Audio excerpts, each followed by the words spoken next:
1964년에 독일의 프로테스탄트 교회 신학자 몰트만이 희망의 신학이라는 책을 출판함으로 말미암아 이 기독교계에 희망의 신학이라는 말이 표면화되었습니다.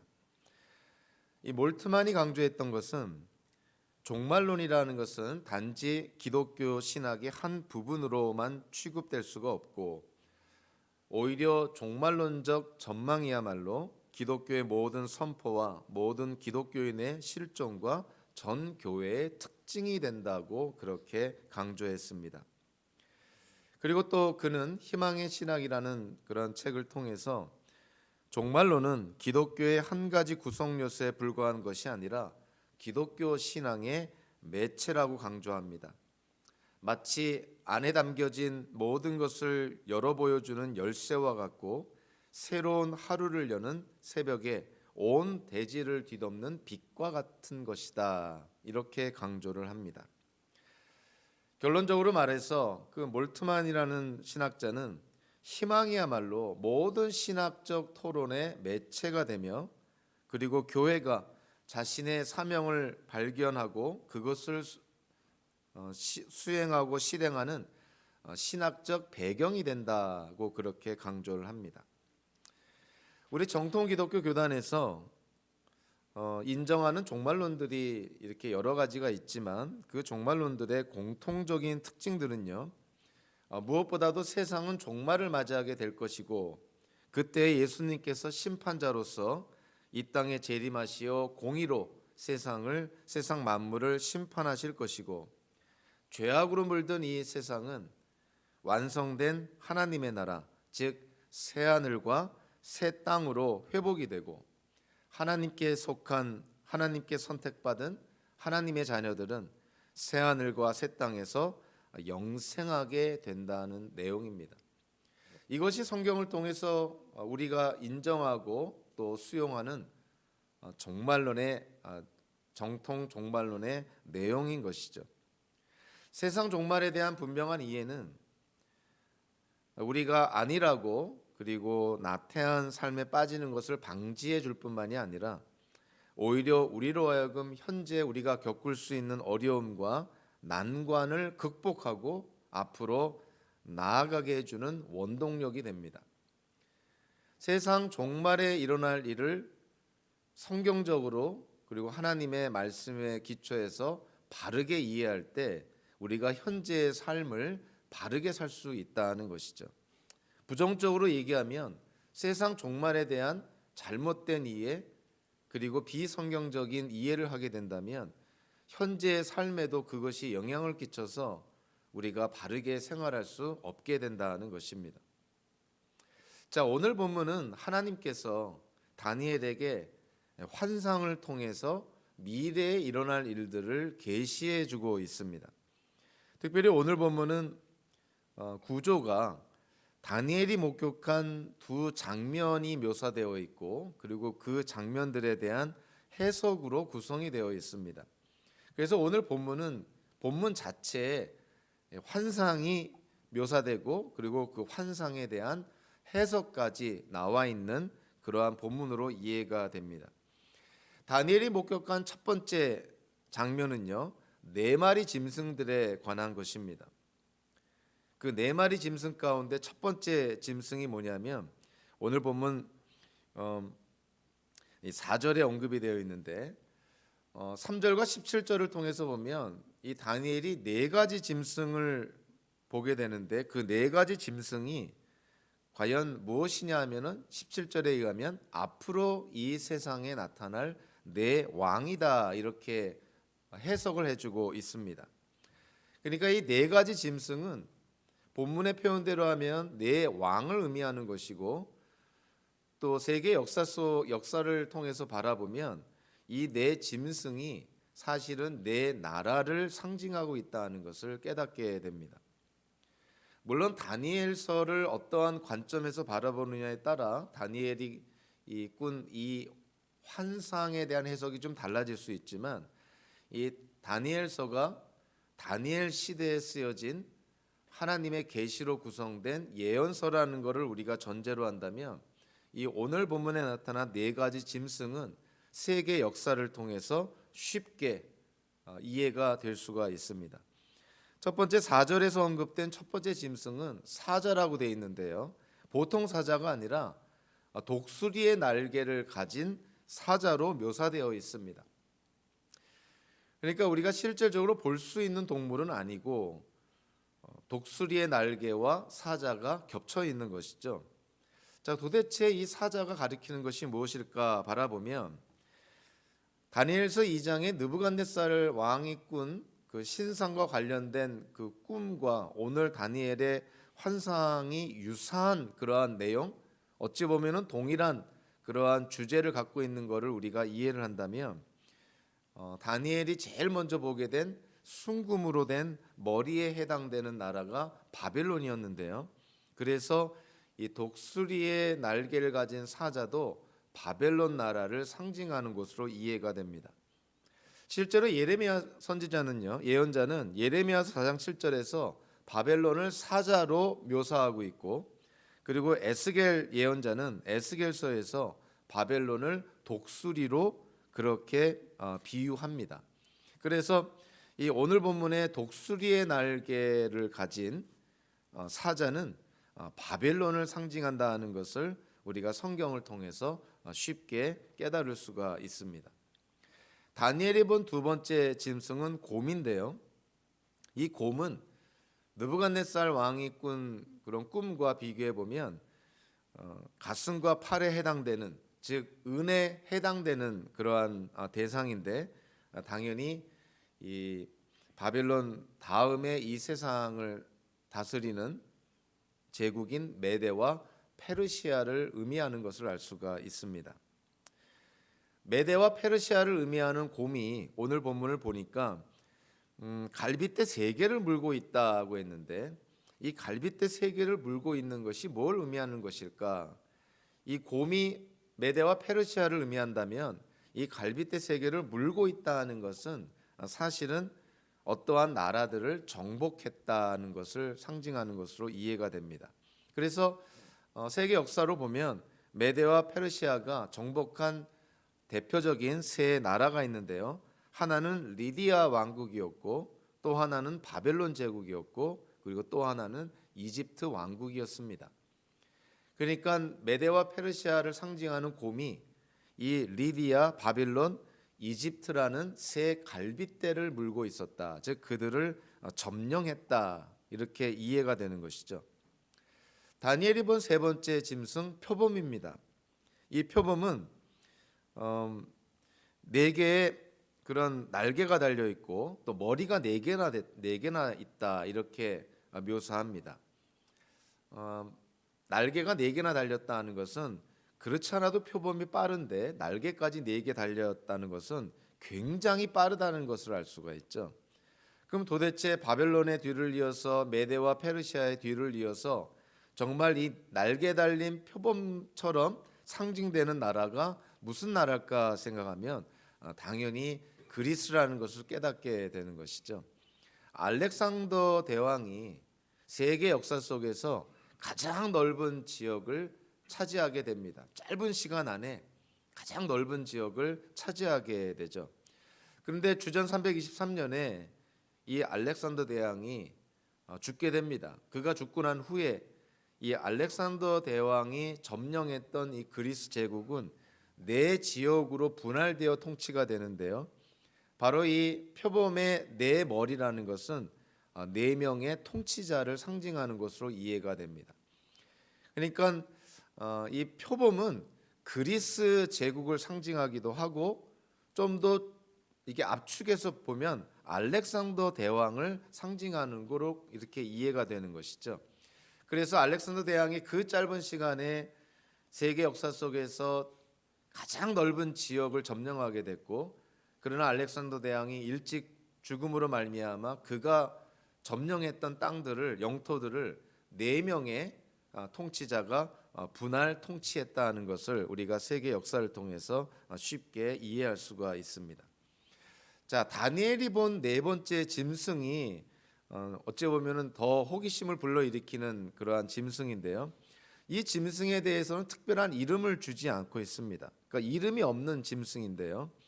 그러나 이름이 없음에도 불구하고 앞에 나오는 짐승들보다 훨씬 더 포악하고 아주 힘이 센 그러한 짐승이라는 것을 깨닫게 됩니다. 느부갓네살이 꾼 꿈의 내용을 우리가 가만히 들여다보면 순금에서 은으로 그리고 노쇠에서 그 다음에 나오는 이 금속이 쇠였는데요. 이 쇠로 구성이 된 무릎이나 이 발을 상징하는 나라가 로마였습니다. 그래서 오늘 본문에서 이 넷째 짐승도 역시 로마를 상징하는 것을 우리가 쉽게 이해를 할 수가 있습니다. 그러니까 이 다니엘이 본 그 환상은 지금 세계의 역사가 어떻게 되어져 갈 거라는 것을 하나님이 지금 계시하여 주고 있는 것이죠. 벨사살 왕 때 다니엘이 이 꿈을 이 환상을 보았다는 것은 다니엘이 지금 바벨론 시대에 살고 있는데 이 바벨론 시대를 넘어서 메대와 페르시아 그리고 그리스 그리고 로마 제국에까지 이 세계 역사가 어떻게 진행될 것인지를 하나님께서 다니엘에게 지금 계시하고 계시는 것이죠. 적지 않은 일반인들이 세계 역사에 대해서 굉장히 그 긍정적인 낙관적인 그런 견해를 갖고 있는 그런 사람들이 많이 있습니다. 그러니까 세계 역사가 일종의 진화를 한다는 것이죠. 그래서 역사는 계속 진보되어진다, 더 나아진다, 뭐 이렇게 이해를 합니다. 자, 그런데 이 느부갓네살 왕이 꾼 꿈과 그리고 다니엘의 환상을 보면 일반인들이 생각하는 긍정적이고 낙관적인 그런 역사관하고는 전혀 다른 모습을 보여줍니다. 느부갓네살이 꾼 꿈의 내용을 가만히 보면 하나의 큰 신상, 세계 역사를 상징하는 하나의 큰 신상을 보여주면서 그 신상을 구성하고 있는 금속들을 쭉 보여주는데요. 자, 순금으로부터 시작해서 그 다음에 은으로, 그 다음에 노쇠로, 그 다음에는 쇠, 그 다음에는 쇠와 진흙으로 이렇게 묘사를 합니다. 그러니까 세계 역사가 이렇게 진행이 될 때 금속을 비유로, 금속을 상징으로 사용하고 있는데 이 금속의 어떤 퀄리티가 질이 점점 떨어지고 있다는 것을 우리가 쉽게 보게 되죠. 순금에서부터 은으로, 노쇠로, 쇠로, 나중에는 진흙까지 나타나게 되는 걸 보면 이것이 세계의 역사를 상징적으로 우리에게 묘사하는 것이 있는데 인간사가 세계 역사가 점점 타락해져 가고 있다는 것을 이런 금속을 통해서 우리에게 보여줍니다. 다니엘의 환상을 통해서도 같은 그런 결론을 우리가 낼 수가 있는데요.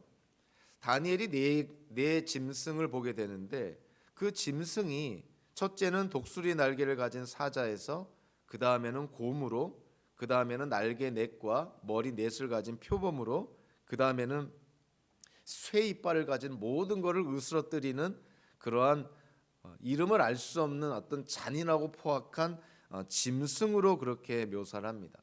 세계 역사가 이렇게 흘러가고 있다는 것이죠. 이 짐승 네 가지 짐승을 가만히 보면 가면 갈수록 점점 더 포악해지는 짐승을 묘사를 합니다. 세계 역사가 이와 같다는 거예요. 느부갓네살 왕의 꿈을 통해서 보면 세계 역사가 점점 타락해져 가고 있다는 것을 보여준다면 이 다니엘의 환상을 통해서는 세계 역사가 점점 더 포악해지고 있다. 이런 것을 우리에게 보여줍니다. 한마디로 세계 역사를 긍정적으로 낙관적으로 볼 수 없다는 것이죠. 세상의 관점에서 보면 세계 역사가 진보하는 것 같고 진화되는 것 같고 점점 나아지는 것 같지만 하나님의 관점에서 보면은 세계 역사는 점점 더 타락해져 가고 있다는 거예요. 점점 더 부패되어져 가고 있다는 것을 오늘 이 느부갓네살 왕의 꿈과 다니엘의 환상을 통해서 우리에게 상징적으로 보여주고 있습니다. 다니엘은 바다에서 올라온 네 가지의 짐승을 목격한 후에 또 다른 장면을 보게 되는데요. 두 번째 장면을 목격하게 되는데 그것이 9절부터 14절까지의 내용인데요. 다니엘이 첫 번째 장면에서는 네 짐승들을 봤다면 이 두 번째 장면에서 다니엘이 목격한 것은 뭐냐면 하늘의 법정을 목격합니다. 지금 하늘에 있는 어떠한 법정을 묘사하는 것을 보게 되는데 도대체 지금 하늘에서는 무슨 일이 벌어지고 있는가? 다니엘이 환상 가운데 목격을 하게 된 것이죠. 다니엘이 목격한 하늘 법정에 오늘 본문의 첫 번째 요소로 나오는 것이 바로 하나님으로부터 말미암은 심판의 장면입니다. 자, 9절에 보면 내가 바라보니 옥자들이 놓이고 한 옥자에 옛적부터 계신 분이 앉아 계셨는데, 여기서 옛적부터 계신 분은 다름 아닌 성부 하나님을 가리키는 그러한 표현입니다. 그리고 10절에 보니까 심판이 시작되는데 책들이 펴져 있었다. 즉 다니엘이 환상 가운데 바라본 하늘 법정에서는 하나님으로부터 시작된 심판이 진행되고 있다는 거예요. 그리고 이제 두 번째 그 하늘 법정의 요소가 11절과 12절에 나오는데, 오늘 보면 그 11절에 보니까 이렇게 말합니다. 내가 보고 있는 동안에 작은 뿔이 크게 떠드는 소리를 들을 수 있었다. 내가 살펴보니 넷째 짐승이 살해되고 그 시체가 뭉그러져서 타는 불에 던져졌다. 하늘 법정의 심판의 결과로서 다니엘이 본 네 마리 짐승 가운데 가장 잔혹하고 난폭한 넷째 짐승이 살해되고 불에 던져지는 장면이 묘사되고 있습니다. 그러니까 그 넷째 짐승이 사실은 하나님의 심판을 받은 그러한 장면을 다니엘이 지금 목격하고 있는 것이죠.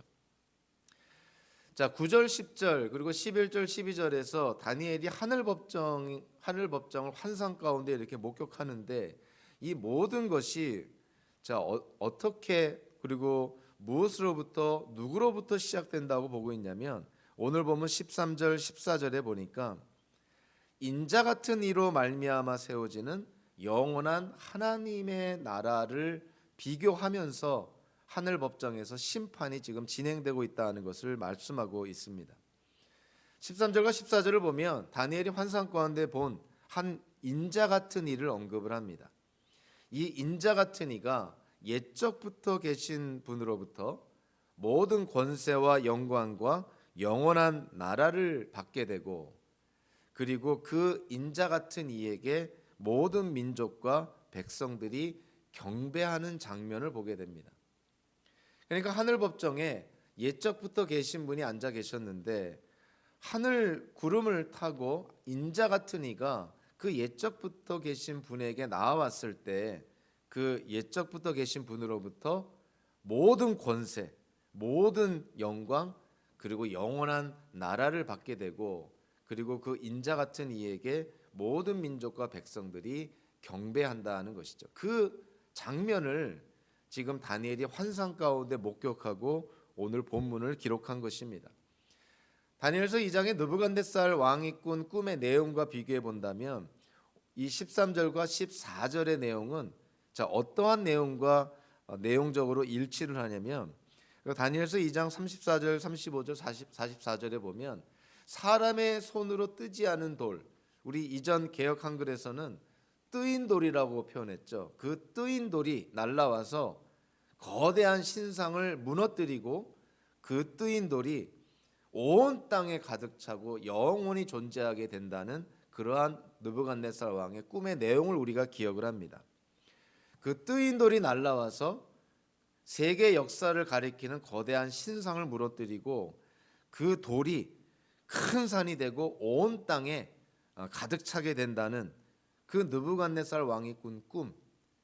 자, 뜨인 돌로 말미암아 그 돌이 온 세상을 가득 찬다는 것은 그것이 바로 하나님의 나라를 가리킨다는 것인데요. 느부갓네살 왕의 꿈에 나타난 그 뜨인 돌, 그리고 그 뜨인 돌로 말미암아 온 세상이 그 뜨인 돌로 가득 차게 된다는 그 꿈의 내용이 하나님의 나라를 가리키는 것인데, 오늘 본문에서는 바로 13절과 14절에서 인자 같은 이가 옛부터 계신 분으로부터 그 영원한 나라를 받게 된다. 그 영원한 나라가 다름 아닌 하나님의 나라인 것이죠. 옛적부터 계신 분은 물론 성부 하나님을 가리킵니다. 자, 그렇다면 여기 오늘 보면 13절에서 인자 같은 이는 과연 누구를 가리키는 것일까? 여기에 대한 이해가 성경학자들마다 좀 다를 수는 있는데요. 대부분의 성경학자뿐만이 아니라 신약 성경 그 성경 자체가 그 인자 같은 이에 대해서 분명하게 말씀해 줍니다. 무엇보다도 예수님께서 예수님 자신을 지칭할 때 가장 많이 사용한 호칭이 인자라는 호칭입니다. 예수님이 자기 자신을 인자라고 칭했을 때 사실 문법적으로 바라보면 인자라는 표현보다는 원어에 충실하게 번역하면 그 인자라는 번역이 맞습니다. 왜냐하면 예수님께서 인자라는 그 Son of Man이라는 그런 표현을 할 때 그 앞에 정관사 더가 붙습니다. 그러니까 정관사는 누군가를 지칭하는 것이죠. 내가 바로 그 인자다, 이런 말씀입니다. 그럼 예수님께서 그 인자라고 자신을 칭할 때 그 인자는 과연 누구를 가리키는 것일까 생각하면 다니엘서 13장에 그 인자 같은 이, 그러니까 다니엘이 환상 가운데 본 인자 같은 이라고 표현된 그 인격체, 그 인격체를 예수님께서 내가 바로 그 인자다 이렇게 말씀하고 있는 것이죠. 우리는 보통 예수님께서 인자라고 자신을 칭할 때 예수님의 인성을 강조한다고 생각하지만 사실 다니엘서 13절을 바라보면 예수님이 인자라고 자신을 칭할 때는 예수님의 인성보다는 오히려 예수님의 신성을 강조하는 표현입니다. 즉 예수님이 하나님이심을 강조하는 표현이 바로 인자라는 표현이라는 것이죠. 자, 왜냐하면 이 다니엘서 7장 13절을 바라보면 인자 같은 이가 옛적부터 계신 분에게, 즉 성부 하나님께 인자 같은 이가 나오게 되는데 그 인자 같은 이가 어떻게 나온다고 말하고 있냐면 하늘 구름을 타고 옛부터 계신 분에게, 성부 하나님께 나아가고 있다, 이렇게 묘사를 합니다. 특별히 구약 성경에서요, 구름을 타시는 분은 예외 없이 하나님만이 구름을 탑니다. 그러니까 하늘 구름을 타고 와서 옛적부터 계신 분에게 나아가는 그 인자 같은 이가 누구냐면 분명히 하나님이시다는 것이죠. 하나님이신데 다니엘이 환상 가운데 본 그 하나님이 꼭 사람같이 보였다는 거예요. 사람이 아니라 사람같이 보인 하늘 구름을 타신 인격체, 그러니까 사람같이 보인 하나님, 예수님께서 내가 바로 그 인자다. 예수님이 예수님 자신을 인자라고 칭했을 때는 예수님의 인성을 강조하는 것이 아니라 오히려 다니엘서 7장 13절에 묘사한 하나님, 하늘 구름을 타고 옛부터 계신 분에게 나아간 하나님을 바로 예수님이 그가 바로 나다라고 묘사하는 것이죠. 그래서 우리가 복음서에서 예수님께서 예수님 자신을 인자라고 그렇게 지칭을 할 때 예수님의 인성을 강조하는 것이 아니라 예수님의 신성을, 예수님이 하나님이심을 강조하는 것이라는 것을 꼭 기억하면서 복음서를 읽을 필요가 있습니다. 마가복음서 14장 61절과 62절에 보면 예수님과 대제사장과의 대화가 나오는데요. 예수님을 신문하면서 대제사장이 예수님께 이런 질문합니다. 그대는 찬양을 받으실 분의 아들 그리스도요, 즉 메시아요, 이렇게 묻습니다. 자, 여기에 대해서 예수님께서 다음과 같이 말씀합니다. 내가 바로 그이요, 당신들은 인자가 전능하신 분의 오른쪽에 앉아 있는 것과 하늘의 구름을 타고 오는 것을 보게 될 것이요, 이렇게 대답을 합니다.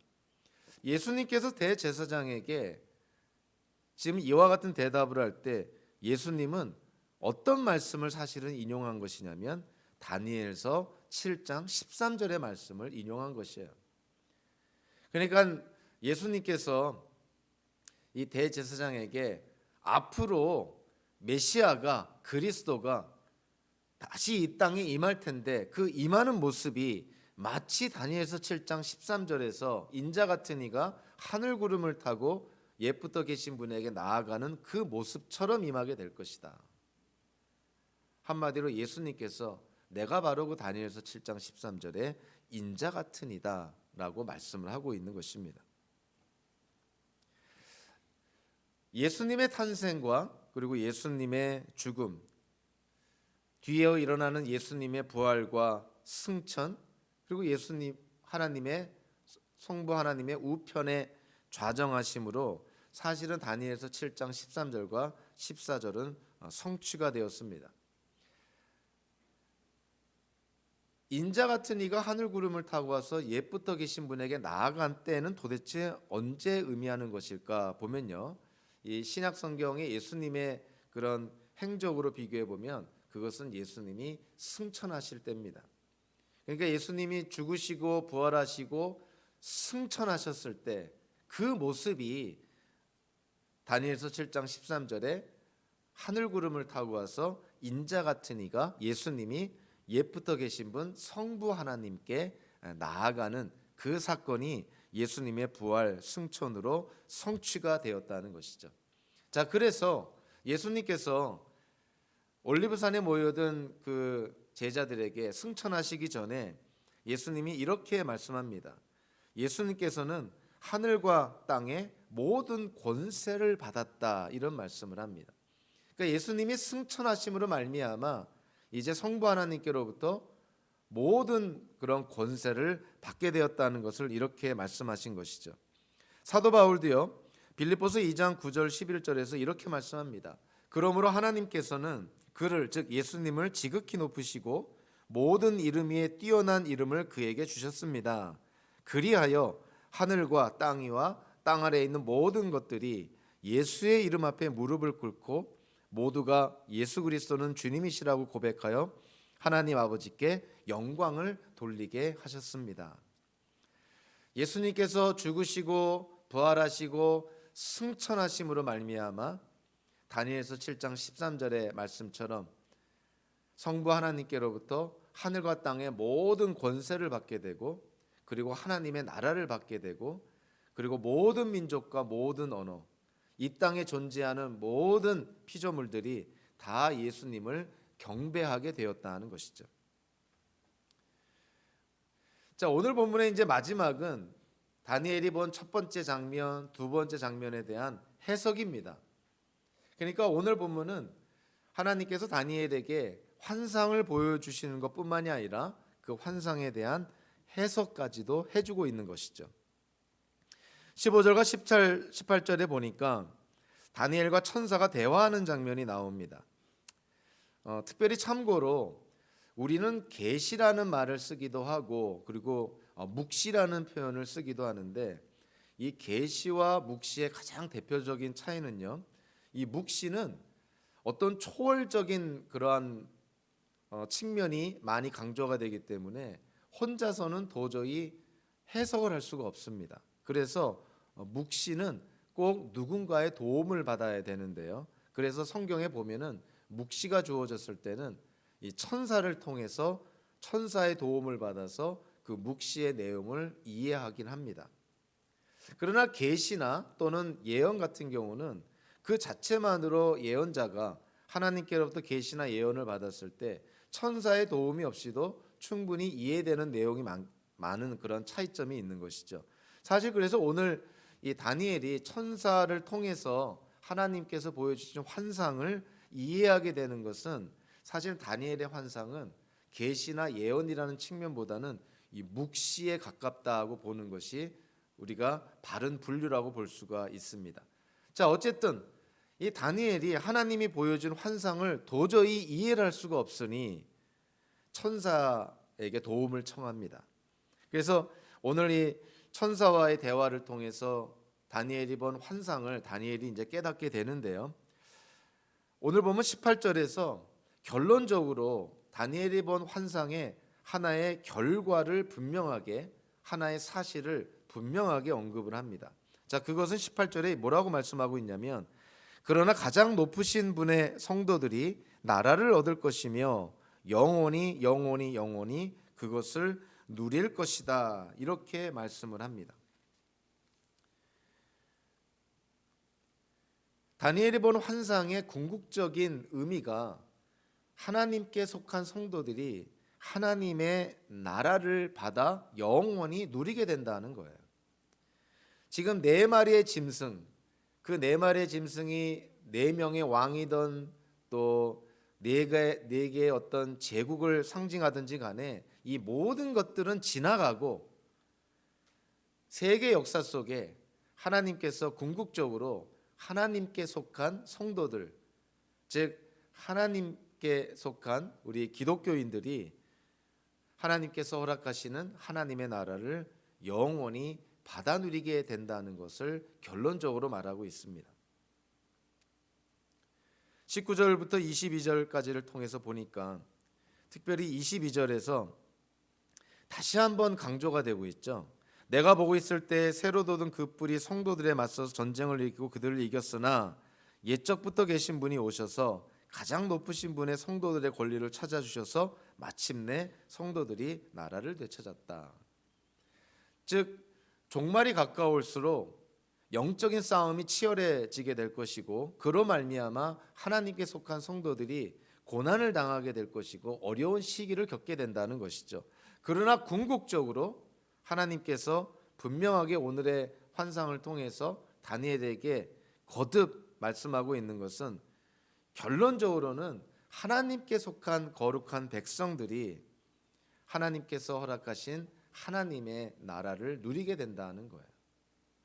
그러니까 하나님의 백성들은, 하나님의 성도들은 일시적으로는 박해를 당할 수도 있고 일시적으로는 어려움을 겪을 수도 있지만 결국에 가서는 하나님 안에서 하나님의 백성들은 하나님의 나라를 영원히 누리게 된다는 것이 이 천사를 통해서 다니엘이 확인하고 있는 것입니다. 다니엘은 오늘 자기가 본 환상 가운데서 특별히 어떤 한 대상에 대해서 호기심을 갖고 궁금증을 갖고 있는 걸 보게 되는데요. 그것은 뭐냐면 네 번째 그 짐승에게 나타난 새로운 뿔, 작은 뿔에 대한 것입니다.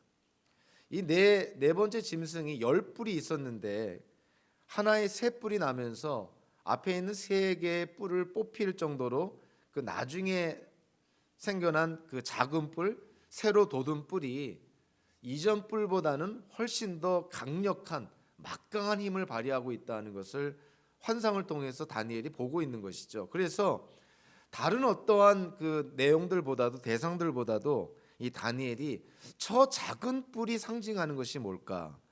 저 새로 돋아난 저 작은 뿔이 의미하는 것이 뭘까? 굉장히 궁금해합니다. 그래서 그거를 사실 천사에게도 묻고 그런 것이죠. 자, 오늘 본문에 네 번째 짐승의 머리에 10개의 뿔이 나타나는데 그 10개의 뿔들 가운데서 하나의 새로운 뿔이 나타났을 때 이미 솟아난 3개의 뿔이 뽑힐 정도로 그 작은 뿔, 새로 돋은 뿔이 훨씬 더 막강하고 큰 힘을 발휘하고 있다는 것을 깨닫게 됩니다. 그래서 이 부분에 대해서 지금 독수리 날개 달린 그 사자가 바벨론을 의미하고 그 다음에 곰은 메대와 페르시아를 의미하고요.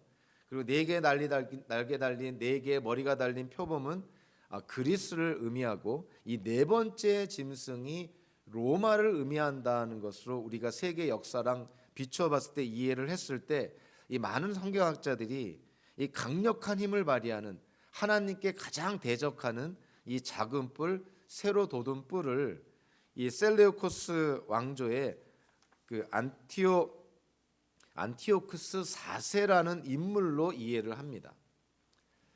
물론 이 새로 솟은 뿔, 이 작은 뿔이 이 로마의 그런 그 로마 제국의 그런 역사와 견주어 봤을 때 이 셀레우코스 안티오쿠스 4세라고 주장하는 것이 부분적으로 일리가 있는 그런 주장이기도 합니다. 그리고 여기서 말하는 이 작은 뿔, 새로 돋은 뿔이 이 안티오쿠스 이 4세에 의해서 부분적으로 성취가 되었다고 해도 과언은 아닌 것이죠. 자, 그러나 다니엘이 본 이 새로 난 뿔, 작은 뿔은 사실은 종말에 일어날 어떠한 특별한 대상을 가리킵니다. 그러니까 이 안티오쿠스 4세를 이 궁극적으로 가리키는 것이 아니라 사실 이 안티오쿠스 4세도 종말에 일어날 하나님께 가장 대적하는 어떠한 특정한 대상의 모형이라는 것이죠. 사실 신약 성경에 보면 세상 종말에 일어날 하나님을 대적하는 대적자, 우리가 흔히 적그리스도라고 표현하는 어떤 특정한 대상에 대해서 성경에서는 몇몇 이 성경의 저자들이 언급을 합니다. 사도 바울은 데살로니가 후서 2장 3절에서 그 세상 종말에 일어날 적그리스도적인 어떤 대상을 불법자다 이렇게 표현을 합니다. 원어에 충실하게 번역하면 무법자라는 번역이 더 맞죠. 그리고 사도 요한은 요한일서 2장 18절에서 그리스도의 적대자 이런 표현을 씁니다. 그리고 사도 요한이 요한계시록 13장에서는 그 적그리스도, 그리스도의 적대자를 짐승이라고 그렇게 묘사를 합니다. 자, 그러니까 다니엘이 환상 가운데 본 그 새로 돋아난 뿔, 작은 뿔, 하나님을 가장 대적하고 하나님의 백성들을 박해하고 하나님의 백성들과 전쟁을 치르는 이 적그리스도와 같은 이 대상은 사실은 종말에 일어날 어떤 특정한 대상을 가리키는 것으로 이해가 됩니다. 흔히 우리가 얘기하는 종말에 이 땅에 생길 적그리스도를 의미하는 것으로 이해하는 것이 바람직한 해석이라고 봅니다. 자, 이 작은 뿔에 대한 정체가 종말에 일어날 적그리스도라고 우리가 이해를 했을 때, 자, 오늘 보면 25절에 보니까 이 작은 뿔이 도대체 어떠한 성격을 가진 무슨 일을 시도하고 있는지를 다니엘의 환상 가운데서 보여주게 됩니다. 25절에 보니까 그렇게 묘사를 합니다. 자, 그가 그 작은 뿔이 적그리스도가 가장 높으신 분께 대항하여 말하며 가장 높으신 분의 성도들을 괴롭히며 정해진 때와 법을 바꾸려고 할 것이다. 성도들은 한 때와 두 때와 반 때까지 그의 권세 아래 놓이게 될 것이다. 이 적그리스도로 지칭하는 이 작은 뿔이 하는 일이 뭐냐면 성도들을 괴롭히고 정해진 때와 법을 바꾸려고 한다는 것입니다. 도대체 정해진 때와 법을 바꾼다는 것이 무슨 의미일까? 여기에 대해 성경학자들은요, 여기서 법이라는 것은 종교를 의미하고 때라는 것은 종교적 절기를 의미한다고 이해를 합니다. 그러니까 적그리스도가 이 땅에 와서 그가 하는 가장 대표적인 그 활동이 뭐냐면 사람들에게서 종교적 자유를 빼앗아 간다는 거예요. 자, 그래서 세계 역사를 보면 이 땅에 존재했던 이 적그리스도의 모형과 같은 그런 악한 자들을 보면 공통점이 뭐냐면 사람들로부터 종교의 자유를 빼앗았습니다. 예를 들면 셀레우코스 왕조의 안티오쿠스 4세가 그랬고요. 로마 제국의 네로 황제나 도미티아누스 황제가 그랬습니다. 소련의 스탈린이 그랬고 나치 독일의 히틀러가 그랬어요. 그러니까 적그리스도라고 해도 과언이 아닐 정도로 이 적그리스도의 모형과 같았던 이 악한 자들의 공통점이 뭐냐면 사람들로부터 종교의 자유를 빼앗았던 것이죠. 그래서 오늘 보면 25절에서도 미래에 종말에 일어날 이 적그리스도의 대표적인 특징이 뭐냐면 하나님의 백성들에게서 하나님을 섬길 수 있는 그러한 종교의 자유를 뺏는다는 것이에요. 또 하나 이 오늘 본문 25절에서 우리가 또 관심을 갖지 않을 수 없는 것이 한때, 두때, 반때라는 표현입니다. 이 한때, 두때, 반때는 다니엘서에서뿐만이 아니라 다니엘서를 기초로 한 요한계시록에서도 이 한때, 두때, 반때라는 표현이 굉장히 자주 나옵니다. 그래서 이 표현에 대해서 우리가 좀 성경적으로 이해할 필요가 있어요. 다니엘서 4장 16절에서 느부갓네살 왕이 왕좌에서 쫓겨나서 7년을 광야에서 유리하게 됩니다. 거의 뭐 정신병자처럼 이 광야에서 유리하는데 다니엘서에서 이 느부갓네살 왕이 7년 동안 광야에서 유리할 때 그 7년을 어떻게 표현하고 있냐면 7때라고 표현을 합니다. 즉 7년을 7때라고 표현하고 있는 거예요. 자, 그렇다면 오늘 본문에서 한 때와 두 때, 반 때, 자, 이거를 합치면은 3년 반이라는 그러한 표현이 나오는 것이죠. 그러니까 3년 6개월. 그러니까 한 때, 두 때, 반 때는 한마디로 3년 6개월을 의미하는 것이다. 그래서 요한계시록 그 13장 5절에 보면 적그리스도로 지칭이 되는 이 짐승이 이 세상에 나타나서 이 권세를 떨치게 되는데, 이 짐승으로 말미암아 교회가 많은 환난을 겪게 되는데요. 이 짐승이 세상에서 권세를 떨치는 기간을 3년 6개월, 42개월, 1260일로 표현을 합니다. 그러니까 한때, 두때, 반때는 3년 6개월, 42개월, 1260일이라는 것이죠. 근데 우리가 여기서 조심해야 될 것은 이 3년 6개월로 표현된 한때, 두때, 반때를 문자적으로 이해를 하시면 안 돼요. 그러니까 3년 6개월이 말 그대로 3년 6개월 동안이라고 이해를 하시면 안 되고, 이 3년 6개월, 42개월, 1260일은 어떠한 기간을 상징적으로 표현하고 있다는 거예요. 그래서 요한계시록을 통해서 보면 예수님의 부활 승천 이후로부터 예수님이 재림할 때까지 그 기간을 3년 6개월, 42개월, 1260일로 표현을 합니다. 자, 그러니까 오늘 본문에서도 이 다니엘의 환상 가운데 적그리스도가 한때, 두때, 반때 동안에 하나님의 성도들을 괴롭힐 거라고 했는데, 이 한때, 두때, 반때는 3년 6개월을 표현하는 것이고, 실질적으로 3년 6개월은 예수님의 부활 승천 이후로부터 예수님이 재림할 때까지의 기간을 가리키는 것으로 이해가 됩니다. 그것을 요한계시록에서는 42개월로 표현을 했고 1260일이라는 정확하게 3년 6개월로 표현을 하죠. 그러니까 이 3년 6개월을 문자적으로 이해를 하시면 안 되고 상징적인 기간으로 이해를 해야 되는데, 그 상징적인 기간이 아주 쉽게 말하면 예수님의 초림과 예수님의 재림 사이의 기간을 의미하는 것으로 성경은 말씀하고 있다는 것이에요. 그래서 서로 이 현대에도 많은 이제 적지 않은 기독교 학자나 또는 교회나 이런 데서 이 한때 두때 밭때를 3년 6개월을 문자적으로 이해하는 경우가 있는데, 그거는 성경을 왜곡하는 것이고 잘못 이해하는 것입니다. 한때 두때 밭때는 상징적인 표현입니다. 이거는 예수님께서 재림하시기 전까지 예수님의 부활 승천 이후로부터 지금 우리가 겪고 있는 이 시기가 바로 한때 두때 반때에 해당된다는 것이죠.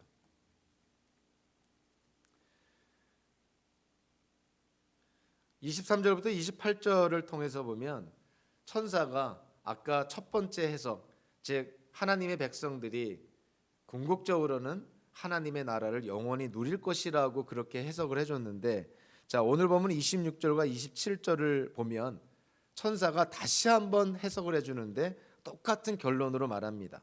대표적으로 26절과 27절에 보면 이렇게 말합니다. 그러나 심판이 내려서 그는 권세를 빼앗기고 멸망하여 없어질 것이다. 여기서 그는 당연히 적그리스도를 의미하는 것이고, 다니엘의 환상 속에서는 작은 뿔에 해당되는 것이죠. 때가 되면 하나님의 심판이 임해서 그는 권세를 빼앗기고 멸망하여 없어질 것이다.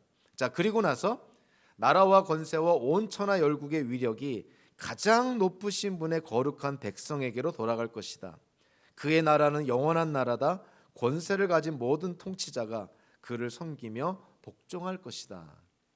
결국 다니엘의 환상을 통해서 하나님께서 다니엘에게 보여주신 궁극적인 메시지가 뭐냐면, 하나님의 백성이 이 세상이 끝날 때까지, 특별히 종말이 가까우면 가까울수록 더 악하고 더 잔인하고 더 포악한 나라 또는 지배자로 말미암아 많은 환난과 박해와 고난을 겪게 된다는 것이에요. 그럼에도 불구하고 세상 종말이 오면 하나님의 백성들은 하나님의 나라를 영원히 누리게 된다는 것을 결론으로 내리고 있습니다. 자, 그러니까 우리가 세상의 종말을, 아니 우리 인생의 끝을 우리가 어떻게 맞이할지는 인생의 과정 자체가 사람마다 다 다릅니다. 누구는 오래 살 수도 있고 누구는 일찍 죽을 수도 있는 것이죠. 누구는 정말 아무 어려움 없이 편안한 삶을 살 수 있지만 지금 세상만 보더라도 같은 시대를 살고 있는 이때 미국과는 달리 정말 종교의 자유도 없이 일용할 양식도 없이 정말 힘들게 고통 가운데 지내는 사람들도 굉장히 많습니다. 우리의 인생 어떻게 그 과정은 다 다르지만 궁극적으로 우리가 종착하는 우리가 마지막에 다다르는 그곳은 특별히 하나님의 백성들은 똑같다는 거예요. 하나님께서 예비하시고 준비하신 하나님의 나라를 영원히 누리게 될 거라고 말씀을 합니다. 사실 느부갓네살 왕이 다니엘서 2장에서 그 금신상에 대한 꿈을 꾼 것과 오늘 본문의 다니엘이 환상 가운데 본 내용이 내용적으로 보면 굉장히 유사하고요. 그리고 사실은 거의 반복하고 있다고 해도 과언이 아닐 정도로 내용적으로 일치하는 것이 많이 있습니다. 그런데 왜 하나님께서는 느부갓네살 왕에게 세계 역사에 대한 종말에 대한 꿈을 보여주시고 또 오늘 본문에서 다니엘에게 그와 거의 같은 내용의 환상을 보여주시는 것일까? 왜 하나님께서는 다니엘에게 다니엘서 2장을 기록하게 하시고 거의 같은 내용을 또 다니엘서 7장에서 기록하게 하시는 것일까? 느부갓네살 왕의 꿈과 다니엘의 환상은 사실은 굉장히 유사합니다. 물론 그 안에는 차이점도 많이 있죠. 궁극적으로 하나님께서 느부갓네살 왕의 꿈을 기록하게 하고 다니엘의 환상을 기록하게 한 것, 거의 같은 내용, 같은 결론을 기록하게 한 것은 한마디로 무엇을 강조하기 위한 것이냐면 느부갓네살 왕이 꾼 꿈의 내용과 다니엘의 환상의 내용이 반드시 일어난다는 것을 강조하고 있는 것이에요. 느부갓네살 왕의 꿈의 내용을 들은 자들이 설마 그럴까? 설마 앞으로 바벨론이 멸망하고 메대와 페르시아가 일어나고 그리스가 일어나고 로마가 일어나고 도무지 알 수 없는 하나님의 나라가 세워져서 영원히 존재하는 것이 진짜 그럴까? 이렇게 의심할 수 있는 사람에게 다니엘의 환상은 다시 한번 강조하는 거예요. 네 마리의 짐승을 통해서 이 땅에 네 종류의 제국이 임할 것이지만 그러나 그 네 종류의 제국도 결국은 유한하고 세계 역사 속에 사라지게 될 것이고 결국 영원히 남게 되는 것은 하나님의 나라가 남게 되고 그리고 그 하나님의 나라를 하나님의 성도들이 받아 누리게 된다는 것을 강조합니다. 그래서 느부갓네살 왕의 꿈과 다니엘의 환상을 통해서 한마디로 지금 세계 역사가 세상의 종말을 향하여서 지금 치닫고 있고 세상의 종말에는 결국 하나님의 심판이 임할 것이고 하나님의 백성들은 하나님의 나라를 영원히 누리게 된다는 것을 특별히 강조하기 위해서 거의 같은 내용을 반복하고 있다고 이해가 됩니다. 특별히 오늘 본문을 통해서 우리 현대를 사는 기독교인들이 물론 하나님이 허락하신 이 땅에서의 매일매일의 삶을 최선을 다해야 됩니다. 그리고 하나님이 우리에게 허락하신 소명 혹여라도 하나님이 우리에게 허락하신 전문성이 있다면 그 전문성을 키우고 개발해서 이 땅에 하나님의 나라가 더 빨리 세워지기를 위해서 쓰임받도록 우리가 최선을 다해야 됩니다. 매일매일의 삶 속에서 예수님을 닮아가도록 성화의 과정에 최선을 다해야 됩니다. 그럼에도 불구하고 우리가 놓치지 말아야 될 것이 뭐냐면 세상 종말에 우리가 어떻게 될 것인가에 대한 성경적인 이해를 통해서 확신을 가져야 됩니다. 세상 종말에 우리가 어떻게 될 것인가? 우리 살다 보면 아플 수도 있고요. 실패할 수도 있고요. 생각지도 않은 어려운 상황에 우리가 정말 놓이게 될 때도 있습니다. 그럴 때 우리를 붙잡아 주는 것이 뭐냐면 이러한 상황을 우리가 겪고 지나간다 하더라도 세상 종말에 세상 마지막에 우리는 하나님께서 우리에게 허락하신 하나님의 나라를 누리게 된다. 예수 그리스도 안에서 하나님 나라 안에서 우리는 영생을 하게 된다는 그러한 종말에 대한 확신을 우리가 가질 때 우리가 이 땅에서의 삶을 담대하게 이겨나갈 수 있다는 것입니다. 그래서 오늘 우리가 다니엘의 환상을 통해서 세계 역사는 하나님의 수중 안에 있다는 것을 기억하시길 바라고요.